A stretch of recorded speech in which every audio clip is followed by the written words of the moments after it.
Let's talk about money. Everybody loves it. More specifically, let's talk about how much money WWE wrestlers made in 2017. We're going to make a top 10 and then those who are not in the top 10 anymore from 2016 and basically compare how much they made in 2017 and 16 and all of that sorts of crap. This is how much money I made from 2017 from YouTube.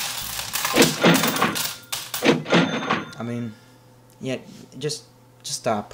Before we jump into the interesting facts and those that are not in the top 10, let's start with the number 10 who made a lot of shitloads of money in 2017, which is Randy Orton with $1.9 million. That's the kind of money I would invest in my forehead to make it even bigger, and that is a lot of money. However, it's not what he made the most, like ever. Last year he made even more with $2.7 million. Of course this list is just an estimation and there are different sources that say different stuff, but these are the most consistent ones that I managed to do a research on. And the reason Randy Orton is not getting paid as much, which is why would you complain really, is because his schedule is smaller. He's not wrestling as much in the WWE and he has more holidays. For example, he's not wrestling on Christmas, he has more days off and still gets paid shitloads of money.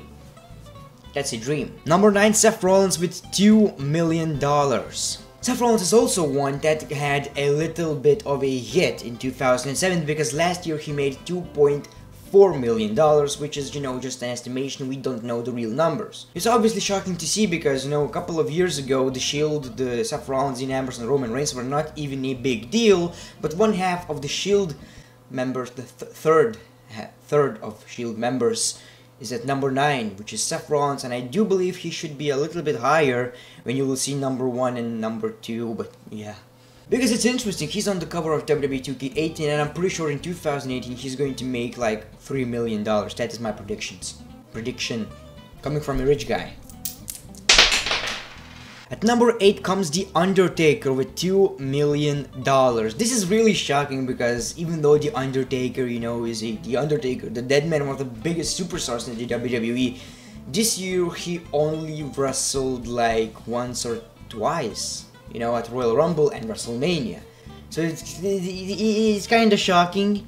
However, why would you be mad? He's The Undertaker, and if one match of The Undertaker costs $1 million, you better believe it. You gotta invest in that grave, most of the graves probably smell bad because there's dead people and it doesn't smell good. However, Undertaker earns $2 million a year and he can invest in that. With that kind of money, even your fart smells like flowers. He made the same last year as well. Number 7 comes Shane McMahon with $2.2 million. This is also very interesting because last year he wasn't even in a top 10 highest paid WWE wrestlers. And he doesn't wrestle that often, but he's a McMahon and he's the GM, whatever, so he's getting paid shitloads of money. And no, Daniel Bryan is not even in top 20.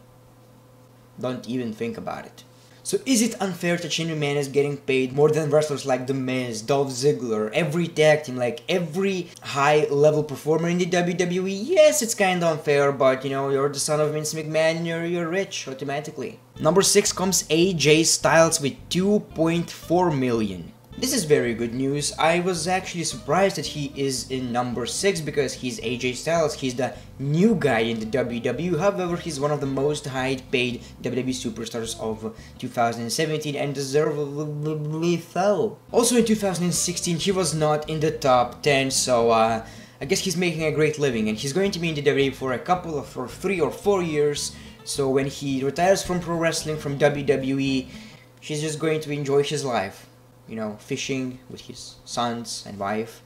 What a great life. Number 5 comes Dean Ambrose with $2.7 million.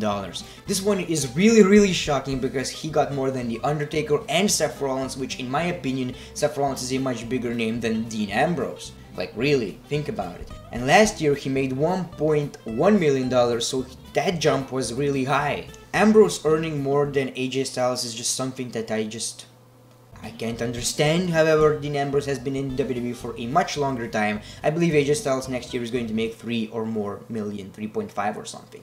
My prediction as well. At number 4 comes Roman Reigns with $3.5 million.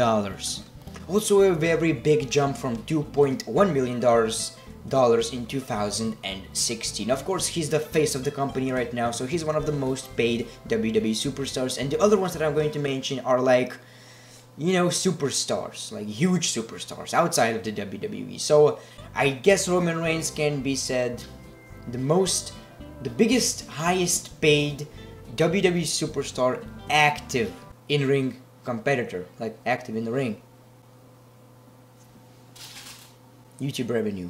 Number 3 comes Triple H with $3.8 million. Last year it was 2.8. Triple H is obviously one of the chairmen in position of the WWE COO or something like that. So he's getting a lot of paychecks. He's getting for his COO stuff, for his in-ring competition stuff, like as a talent. So when you put all of these together, you get $3.8 million. So he comes at number 3 because the shovel is always effective. At number 2, John Cena with $10 million. Like that is by far one of the biggest, like by far. You got AJ Styles with 2.7, you got Roman Reigns with 3.5, and you're like, oh my god, this is as big as you can get because, you know, he is a wrestler and he's getting so much money. This is the biggest thing ever. Then comes John Cena with $10 million a year. I'm not quite sure how legit is this. This sounds too unbelievable considering the fact he made last year 9.5, and also the fact that he's not as active in the ring. He's not doing live events anymore, pretty much. He's not on television every week. He just shows off. He's in WWE like 30% of what he used to be active, you know? It's shocking to me. However, he made $10 million from WWE. And number 1, Brock Lesnar with $12 million. Also a very, very big jump from $6 million, so he just doubled that. He doubled the price of his contract, and he subtracted his activity on the WWE by 2 as well, because he's wrestling like, I don't know, 3, 4, 5 matches a year.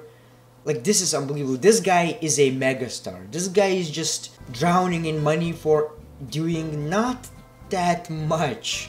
You know, the highlight of him in 2017, in my opinion, is the match with AJ Styles. That was great. The greatest Brock Lesnar match I've ever seen. However, is he worth all that money for his in-ring competition, his microphone skills?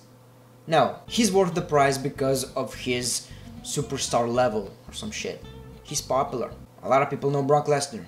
I'm pretty sure you know that as well. Now, if you guys are wondering what other superstars are making, I will tell you 10 more from highest to lowest, like top 20. So here we go. 11, Stephanie McMahon with 1.7. 12, Kane with 1.5. 13, Big Show with 1.3.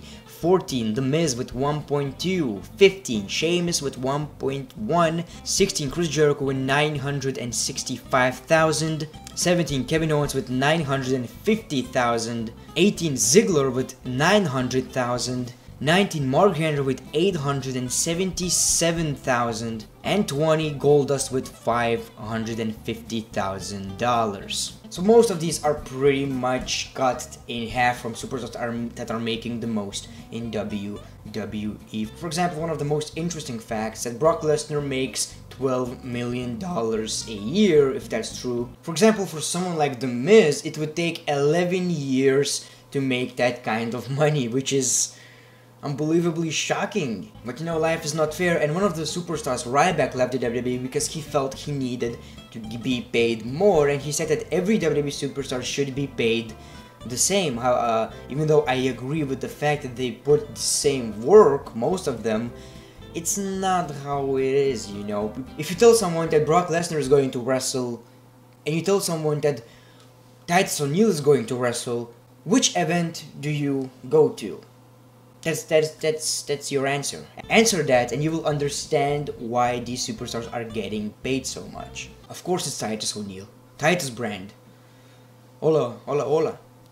You probably noticed that in the top 20 there's no women, like any. So if you're wondering what women makes the most money in 2017, it's Charlotte. In 2017 she made around $300,000, which is an insane money. So these are the highest paid WWE wrestlers of 2017. Not sure how legit this is, but pretty much like that. The list is probably accurate, however the money is can vary, I think. Thank you for watching this video, one of the last videos of 2017. You will get some more like reacting to my old videos. You want to see that? Let me know in the comments below. Make sure to hit that like button. Make sure to follow me on Twitter and Instagram for a lot of pictures, great pictures, awesome pictures, half naked pictures of moi. Subscribe to the channel if you haven't. Leave a comment, the great one. Peace, love and hugs.